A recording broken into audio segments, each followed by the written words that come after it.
What did he not do? Our live coverage, the primetime hearing, starts right now. This is an ABC News special from 1:10 p.m. We're going to walk down, and I'll be there with you. We're going to walk down to the Capitol until 4:17 p.m. So go home. We love you. You're very special.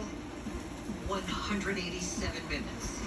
What was happening inside the White House while the U.S. Capitol was under siege? Attack on the Capitol. The investigation. Now reporting, David Mueller. 57 of 100 senators voted to convict President Trump at that time. And more than 20 others said they were voting against conviction because the president's term had already expired. At the time, the Republican leader of the United States Senate said this about Donald Trump. A mob was assaulting the Capitol in his name. These criminals were carrying his banners, hanging his flags, and screaming their loyalty to him. It was obvious that only President Trump could end this. He was the only one. Leader McConnell reached those conclusions based on what he knew then, without any of the much more detailed evidence until well after darkness fell. What exactly was our commander-in-chief doing during the hours of violence? Today, we address precisely that issue. Everything you've heard in these hearings thus far will help you understand President Trump's motives during the violence. You already know Donald Trump's goal: to halt or delay Congress's official proceedings to count certified electoral votes. You know that Donald Trump tried to pressure his vice president to illegally reject votes and delay the proceedings. You know he tried to convince state officials and state legislators to flip their electoral votes from Biden to Trump. And you know Donald Trump tried to corrupt our Department of Justice to aid his scheme. But by January 6th, none of that had worked. Only one thing was succeeding on the afternoon of January 6th. Only one thing was achieving President Trump's goal. The angry, armed mob President Trump sent to the Capitol broke through security, invaded the Capitol, and forced the vote counting to stop. President of the United States, and to the best of their ability, preserve, protect, and defend the Constitution of the United States. The President also assumes the constitutional duty to take care that our nation's laws be faithfully executed, and is the commander-in-chief of our military.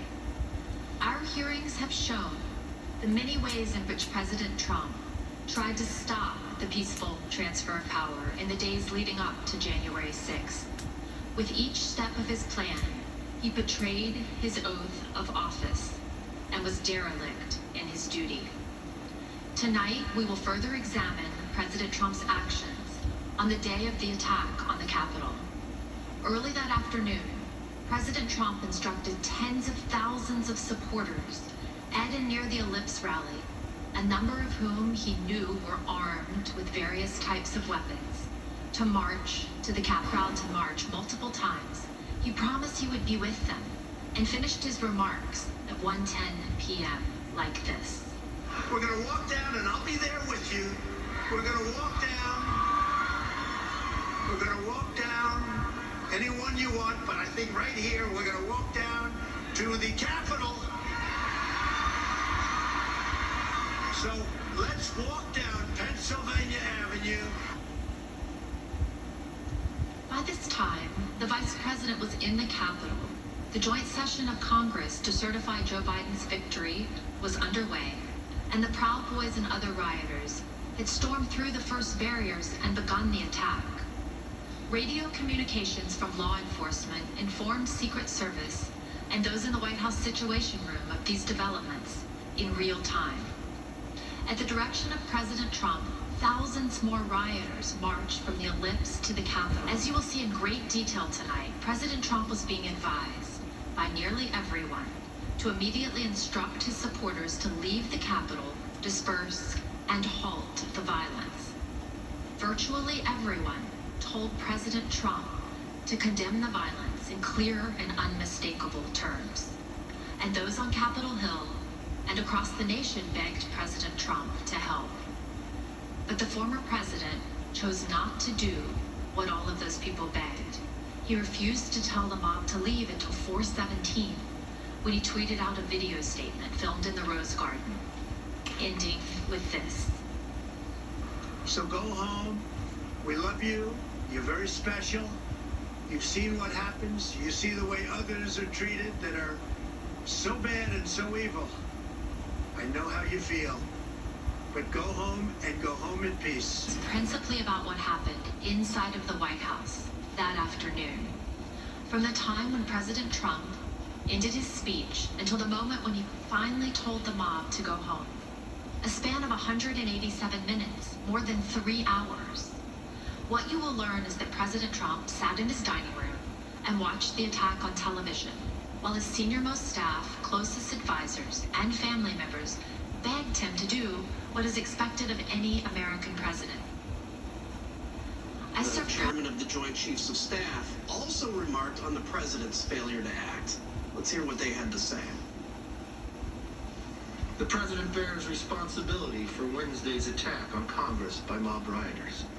He should have immediately denounced the mob when he saw what was unfolding. These facts require immediate action by President Trump. Yeah. You're the commander-in-chief. You got an assault going on the Capitol of the United States of America. There's nothing. No call. Nothing. Zero. Like my colleague from Virginia, I'm a veteran. I served in the Air Force, and I serve currently in the Air National